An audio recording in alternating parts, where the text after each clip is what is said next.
Praise the lord. యేసు రక్తమే చేయము. మన రక్షకుడు మన విమోచకుడైన యేసుక్రీస్తు పరిశుద్ధ నామములో అందరికీ వందనాలు. చిన్న ప్రార్థన ద్వారా ఉదయకాల వాక్య ధ్యానం చేసుకుందాము. పరిశుద్ధుడ మహాగణుడైన దేవ యేసయ్య, సర్వాధికారినైన మీకే వేలాది వందనములు కృతజ్ఞత స్తుతి స్తోత్రం చెల్లించుకుంటున్నాను. దేవ ఉదయకాలం ప్రభు వాక్య భాగం ధ్యానిస్తుండగా వాక్య భాగం మాకు అర్థమాటలు సహాయం చేసి మీ కృపలో బలపరిచి మీకు మాదిరిగా మమ్మల్ని నడిపించమని మీ చిన్న ప్రార్థన యేసుక్రీస్తు అతి పరిశుద్ధ నామములో అడిగి వేడుకుంటున్నాను తండ్రి. Amen amen. మలాకి గ్రంథం 3వ అధ్యాయం 17వ వచనము. నేను నియమింపబో దినము రాగా వారు నా వారై నా స్వకీయ సంపాద్యమవుదురు. తండ్రి తను సేవించి కుమారుని కనుకరించినట్టు నేను వారిని కనుకరించునని సైన్యములకు అధిపతియగు యెహోవా సెలవిచ్చుచున్నాడు. ఆమె దేవుడి వాక్య భాగం దీవించును గాక.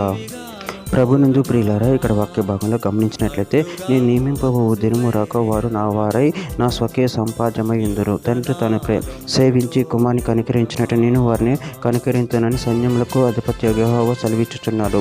అదేవిధంగా వాక్య భాగంలో గమనించినట్లయితే ఇర్మీయా గ్రంథం 32 అధ్యాయం 38-39 వచనంలో వారు నాకు ప్రజలయ్యుందని నేను వారికి దేవుడనయ్యుందని మరియు వారికి వారి కుమారుకు మేలు కలుగటకే వారు నిత్యము నాకు భయపడినట్లు నేను వారికి ఏక హృదయమును ఏక మార్గమును దయచేయుదును.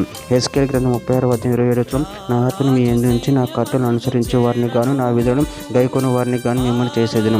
యోహాను సువార్త 17వ అధ్యాయం 24 వచనం. తండ్రి నేను ఎక్కడ ఉందనో అక్కడ నువ్వు నాకు అనుగ్రహించిన వారు నాతో కూడా ఉండవాలని నువ్వు నాకు అనుగ్రహించిన నా మహిమను వారు చూడవాలని కోరుచున్నాను. జగత్ పునాది వేయబడక మునిపై నువ్వు నన్ను ప్రేమించితివి. గలతీయులకు రాసిన పత్రిక 5వ అధ్యాయం 24 వచనం.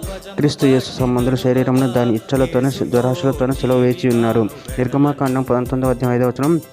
కాగా మీరు నా మాట శ్రద్ధగా విని నా నిబంధన అనుసరించి నడిచిన నేల మీరు సమస్త దేశ జనులలో నాకు స్వకీయ సంపాద్యం మగుదురు. ద్వితీయోపదేశకాండం 7వ అధ్యాయం 6వ వచనం. నువ్వు నా దేవుడైన యెహోవాకు ప్రతిష్ఠ జనము, నీ దేవుడైన యెహోవా భూమి మీద నున్న సమస్త జనముల కంటే నేను ఎక్కువగా హెంచి తనకు తాను స్వకీయ జనంగా ఏర్పరచుకుని.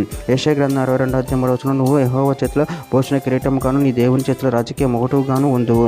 కీర్తన గ్రంథం 103వ అధ్యాయం 13వ వచనం. తండ్రి తన కుమారుని ఎడల జాలిపడినట్లు యెహోవా తన యందు భయభక్తులు గలవారి ఎడల జాలిపడును. కీర్తన గ్రంథం 115వ అధ్యాయం 13వ వచనం. పెద్దలేమి పెద్దలనేమి తన యందు భయభక్తులు గలవారిని యెహోవా ఆశీర్వదించును. చివరిగా ఒక మాట. కీర్తన గ్రంథం 145వ అధ్యాయం 11వ వచనం. తన యందు భయభక్తులు గలవారి యందు తన కృప కొరకు కనిపెట్టు వారి యందు యెహోవా ఆనందించువాడై ఉన్నాడు. ఆమె దేవుడి వాక్య భాగం దీవించిన కాక చిన్న ప్రార్థన చేసుకుందాము.